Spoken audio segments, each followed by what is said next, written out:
সবাইকে আসসালামু আলাইকুম। আজকে আবার একটা ডেলি ব্লগ নিয়ে চলে আসলাম। এই তো বাজারে এনেছে, একটু মুরগি কেটে নিচ্ছি।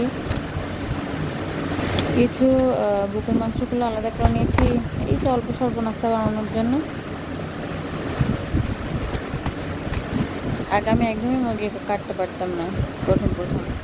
পরে আস্তে আস্তে অনেক কষ্ট করে শিখেছি।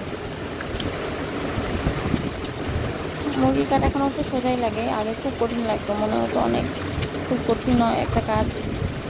জানি না সবার কাছে কেমন লাগে। এই তো মুরগিগুলো আলাদা আলাদা করে একটু প্যাকেট করে নিয়েছি প্রতিদিন নামানোর জন্য। আসলে বাচ্চারা মুরগি খেতে বেশি পছন্দ করে। আমার ছেলেটা আবার মাছ খেতে খুব কমই পছন্দ করে। এই তো মুরগি রান্না করব, আলু কেটে নিয়েছি, পেঁয়াজ কেটে নিব, সচরাচর যেরকম কাজ আর কি। সবার কি অবস্থা বলে ফেলুন। সবার কাজকর্মের মধ্যে আমার মতোই হবে। আমার আবার কাজ করতে করতে মোছামাছির অভ্যাস বেশি, হাত ধোয়ার অভ্যাস বেশি।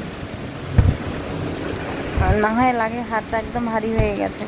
এই যে একটু কিছু ধরেছি আবার হাত ধোয়া লাগে, আবার কিছু ধরেছি আবার হাত ধোয়া লাগে।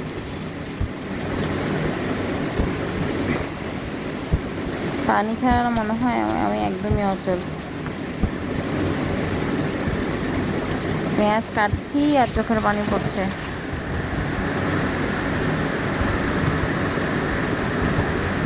ভিডিওটা আমি একটু স্কিপ করে দিচ্ছি সবার সুবিধার্থে, যাতে বোর না হন। তারপরে সবাই সাথে থাকবেন ভালোবাসা দিয়ে, এটাই আপনাদের কাছে চাওয়া। আপনারা ছাড়া আমরা আসলে একে অপরের কখনোই এগিয়ে যেতে পারবো না। যাই হোক, এই তো কিছু থালা বাসন ছিল সকালের নাস্তার, ওগুলো ধুয়ে নিচ্ছি।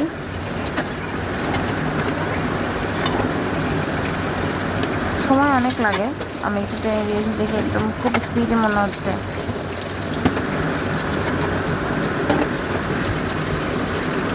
এই তো সকাল হতে হতে সকালে তো খুব ভোরেই উঠি, কিন্তু কাজ শেষ সারতে সারতে 12টা 12:30 বেজে যায়।